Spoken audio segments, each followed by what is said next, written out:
मद्रास हायकोर्टाने अटकेपासून अंतरिम दिलासा दिल्यानंतर कुणाल कामरा आज वकिलांसोबत मुंबई पोलिसांसमोर चौकशीसाठी हजर राहील अशी शक्यता वर्तवली जाते। माजी मुख्यमंत्री एकनाथ शिंदेंबाबत अवमानकारक वक्तव्य केल्याबद्दल राज्यामध्ये विविध ठिकाणी कामराविरोधात गुन्हे दाखल आहेत। हे सगळं प्रकरण खार पोलीस ठाण्यामध्ये वर्ग करण्यात आले। दरम्यान मुंबई पोलीस या प्रकरणी अधिक तपास करतात।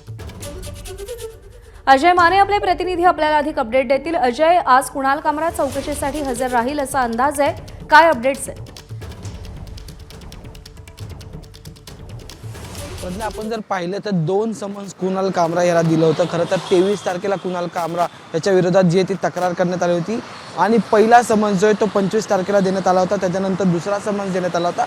या सगळ्या प्रकरणी कुणाल कामराने मद्रास हायकोर्टामध्ये याचिका केली होती आणि त्याला 7 दिवसाचा अंतरिम अटकपूर्व जामीन जो आहे किंवा संपूर्ण या प्रकरणात जामीन देण्यात आला होता। त्याच्यानंतर कामराला चौकशीला बोलवण्यात आलं होतं मुंबई पोलिसांकडून।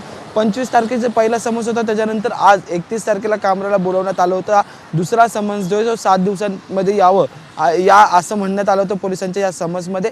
त्यामुळे आज कुणाल कामरा एकंदरीत चौकशीला उपस्थित राहण्याची शक्यता जी आहे ती वर्तवली जाते, अंदाज बांधला जातो। पण दुसरीकडे कुणाल कामराच्या वकिलांचं आपण जर वक्तव्य पाहिलं तर त्यांनी म्हटलंय की आम्ही या संदर्भात मद्रास कोर्टामध्ये याचिका दाखल केलेली आहे। त्याच्यात आम्ही सांगितलेलं आहे की चौकशीला जाणं आत्ताच्या घडीला ते योग्य ठरणार नाही, कारण की कुणाल कामराला वेगवेगळ्या धमक्या शिवसैनिकांनी किंवा इतर लोकांच्या फोन मार्फत आले तर त्या सगळ्यांचे ऑडिओ क्लिप्स आहेत ते कोर्टासमोर एकंदरीत कामराच्या वकिलांनी ठेवलेले आहेत। आपण जर पाहिलं तर उपमुख्यमंत्री एकनाथ शिंदे यांच्या संदर्भातलं एक गाणं कुणाल कामराच्या एकंदरीत शोमध्ये प्रसारित झालं होतं आणि तो शो 23 मार्चला एकंदरीत जो आहे तो यूट्यूबवर अपलोड करण्यात आला होता आणि त्याच्यातले चंक्स जे ते व्हायरल झाले आणि त्याच्यानंतर शिवसैनिक आक्रमक झालेले मिळाले होते। हबित्यात जो स्टुडिओ आहे त्याची सुद्धा तोडफोड झाली होती आणि त्याच्यानंतर कुणाल कामरा विरोधात मुंबईत वेगवेगळ्या ठिकाणी असे मिळून जे ते 4 ठिकाणी तक्रार जी ती दाखल करण्यात आली होती आणि त्याचा एक वर्ग करून खार पोलीस स्थानकात आता जे ते कुणाल कामराला चौकशीसाठी बोलवण्यात आलं होतं।